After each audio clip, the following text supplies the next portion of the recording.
राधे राधे दोस्तों मेरे YouTube channel पर आपका हार्दिक स्वागत है। दोस्तों आज इस वीडियो में हम बात करेंगे आषाढ़ कृष्ण पक्ष एकादशी की। आषाढ़ कृष्ण पक्ष एकादशी को योगिनी एकादशी कहते हैं। ये योगिनी एकादशी कब मनाई जाएगी और इसकी कथा क्या है इसमें हम बताएंगे। दोस्तों मेरे यूट्यूब चैनल पर आप नए हैं तो मेरे चैनल को सब्सक्राइब कीजिए। वीडियो अच्छी लगे लाइक शेयर कमेंट कीजिएगा। दोस्तों चलिए हम सबसे पहले जान लेते हैं योगिनी एकादशी व्रत कब रखा जाएगा। योगिनी एकादशी व्रत कब रखा जाएगा इसकी वीडियो में डाल चुकी हूँ। योगिनी एकादशी व्रत 2 दिन मनाया जा रहा है, 21 तारीख और जून को और 22 जून को। 21 जून को ये सुबह 7:19 पर चालू है और 22 जून को 4:25 पर समाप्त हो रहा है। 21 जून को ब्रह्म मुहूर्त नहीं है, 22 जून को ब्रह्म मुहूर्त है, इसलिए और द्वादशी युक्त है, इसलिए 22 जून को व्रत रखा। दोनों दिन ही लोग रखेंगे, जैसे आपके गुरु और परिवार में रखा जा रहा है उस तरह से आप मनाएं। चलिए हम बताते हैं योगिनी एकादशी की व्रत कथा।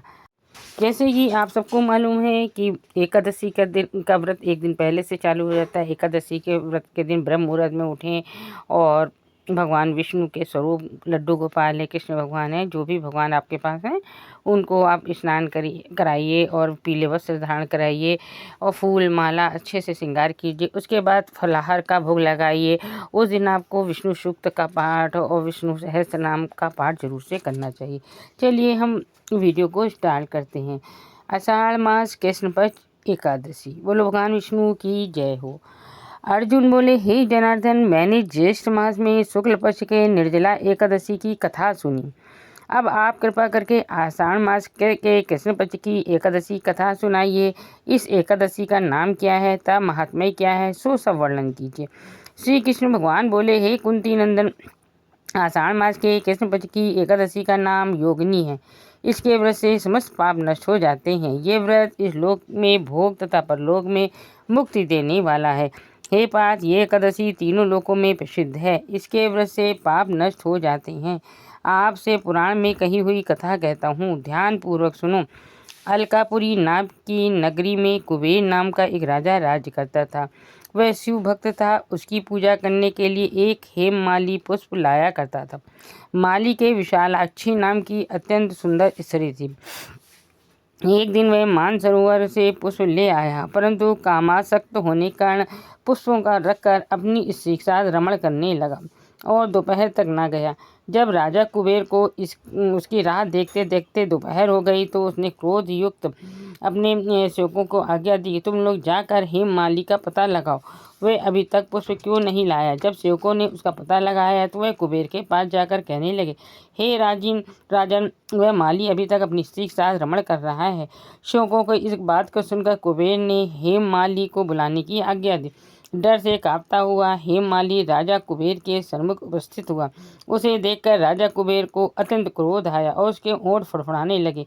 उसने कहा, अरे पापी महानीच कामी, तूने मेरे परम पूजनीय ईश्वरों के भी ईश्वर शिव जी का अनादर किया है। मैं तुझे शाप देता हूँ कि तू स्त्री का वियोग भोगेगा और मृत्युलोक में जाकर कोढ़ी होगा।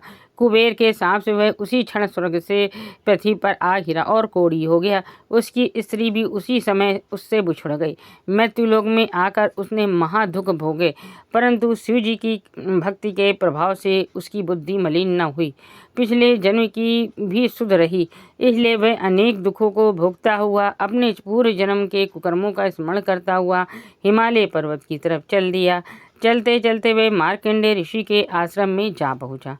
वह ऋषि अत्यंत वृद्ध और तपस्वी थे। वह दूसरे ब्रह्मा के समान प्रतीत हो रहे थे और उनका वह आश्रम ब्रह्मा की सभा के समान शोभा दे रहा था। उनको देखकर वह हेममाली वहां गया और उनको प्रणाम करके उनके चरणों में गिर पड़ा। उसे देखकर मार्कंडेय ऋषि बोले कि तूने कौन से खोटे कर्म किए हैं जिससे तू कोढ़ी हुआ है और महान दुख भोग रहा है। हेममाली बोली, हे मुनि, मैं यमराज कुबेर का सेवक था। मेरा नाम हेममाली है। राजा की पूजा के लिए मैं नित्य प्रति पुष्प लाया करता था। एक दिन अपनी स्त्री के साथ विहार करते करते देर हो गई और दोपहर तक पुष्प लेकर न पहुंचा। तब उन्होंने मुझे शाप दिया कि तू अपनी स्त्री का वियोग और मृत्यु लोक में जाकर कोढ़ी बनकर दुख भोग। इस कारण मैं कोढ़ी हो गया हूँ तथा पृथ्वी पर आकर अशनि कष्ट भोग रहा हूँ।